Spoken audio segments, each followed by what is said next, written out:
You know, one thing that I appreciate about you, Jake Butt, is that you have great facial hair. I myself cannot grow a proper beard. That's why I keep this little thing right here on the chin. It's about as good as it's gonna get, but you, my friend, great facial hair. As do you. Now, I think we both fall short of someone in particular, though. Yeah, Sam Hartman. I mean, that dude was rocking an awesome beard. My goodness. And now look at him. That My mustache goodness. is nasty. Nasty. What do you think that does to the O-line? You think the O-line, I think the O-linemen love something like that, you know? O-line, they're kind of a cliquey group. They see their quarterback's got a mustache. Think they're ready to go to war for him? I don't know, dude. I'm superstitious, and I feel like Sam Hartman has been playing pretty well, right? Like spinning the thing, got him that big victory over USC a week ago, and then he shaved the beard. Yeah. You should have shaved. I would have expected after Ohio State. Yeah. Right. That's going to be something interesting to watch, regardless. Man, does he have strong facial hair. Yeah, I think we should start tallying up the stats with the beard and then after the beard and see if that has any effect on the way the man is playing. But this is Red Corner, Blue Corner. It's a Big Ten show, so we'll get right to it right here on Stadium. That is Jake Butt. He's got his boy Paul Bunyan sitting right there, the great Wolverine in possession of the trophy. And that's Joshua Perry. That's also Joshua Perry, the mini bobblehead Joshua Perry. He's representing the Red Corner.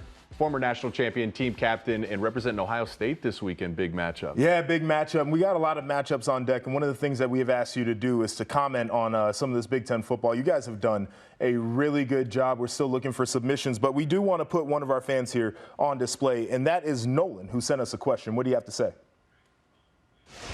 Hey, RCPC. Nolan Hall here with a quick Big Ten question. If you guys got rid of the Big Ten West and Big Ten East and just made it one Big Ten, where would you rank Iowa football? Thanks so much. Great show, guys. All right, thank you for the question, Nolan. He sent that to watchstadium.com/submit. You all can do the same thing here, but we got to answer the question. So regardless of divisions, where are we putting Iowa? First off, I'm just looking at you, Maryland. Why, Maryland? Why, Maryland? Why? You dropped the game to I wanted to put you there. You fight with Ohio State, so you have forced my hand.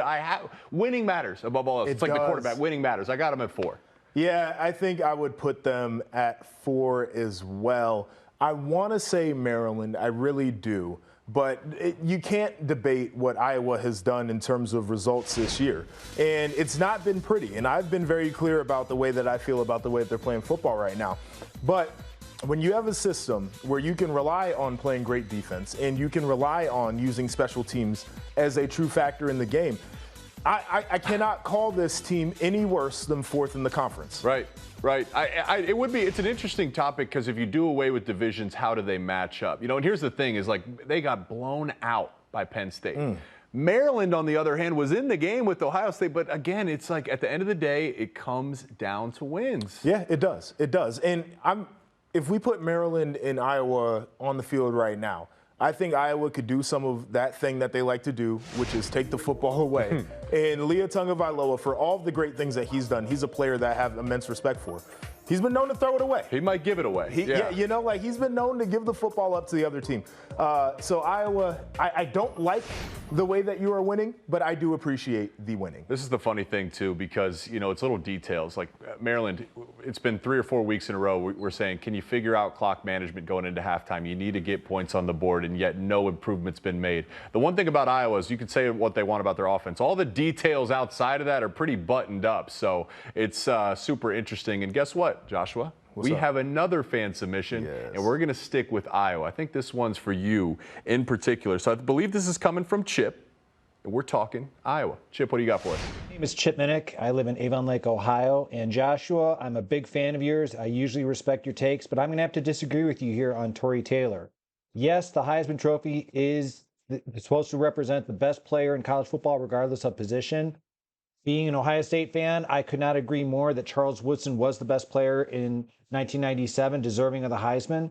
But Tory Taylor is punting because Iowa's offense is so ineffective. That's what's giving him all those opportunities to punt the ball. So I'm going to have to disagree with you here, but it's not like I'm taking shots at your choice of Halloween candy. We could talk about that as it gets closer to Halloween. Thanks.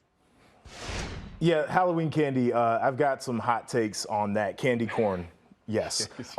Here's the thing about where I think we have this thing misconstrued. The Heisman it's awarded annually to the most outstanding player in college football. It doesn't say how that player got to be most outstanding, because if we're going to look at, Tory Taylor only gets to punt so much because Iowa's offense is bad. Well, quarterbacks only get so many damn stats because they touch the ball every play, right? And it's become a quarterback award. So we could use that same logic to try to discredit some of the guys who have been in New York for the Heisman ceremony as of late. So to me, if we're looking at most outstanding, you tell me a player in America right now who is better at their job consistently than Tory Taylor. You tell me one player in America right now who affects winning more for their team than Tory Taylor. I think it's a clear answer. Like, I know it sounds like a bad faith argument, and it kind of is, but at the same time, this dude deserves as much respect in the Heisman conversation as a guy who plays a more notable position. I think about the word outstanding. Like, what does the word outstanding mean? Like, hey, okay, you do your job. How above the standard and expectations do you do that job? And you brought up a good point, because all that asks is your individual position. I think the fact the offense has struggled as much is only add to the word outstanding for Tory Taylor's case. This team, Iowa, they may not be a 500 team without a great punter. It's the old MVP argument. Most valuable player. Like, LeBron should have 10 MVPs, right? Because every team he's on isn't even a playoff team without him. He's valuable. Tory Taylor, where would they be without Iowa? He's outstanding every single week. I think that's the thing. Like, they put pressure on him the same way some people put pressure on their quarterbacks to go out there and spin it down the field, right? You know what they need to do? You know what can help his case? A couple fake punts. Let him throw one. Let him run for a first down. And we'll see what you have to say about that, Chip. I like that. And speaking of Iowa, we hear that Brad Evans, host of Live on the Line, has a little wager on the Hawkeyes game this week. Brad, what do you have for us?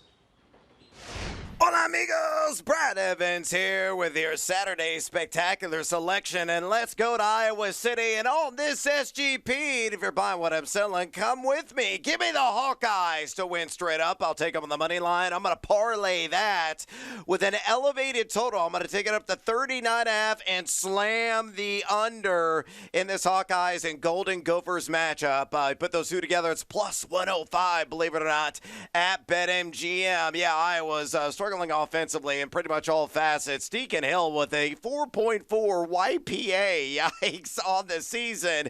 He's only completed 12 passes his last couple of games, under 40% completion rate. But you look at Iowa, they have dominated this series. They are 9-1 the last 10 matchups against the Golden Gophers. And on top of that as well, they have hit the under in 7 of their last 10 games, stretching back to last season.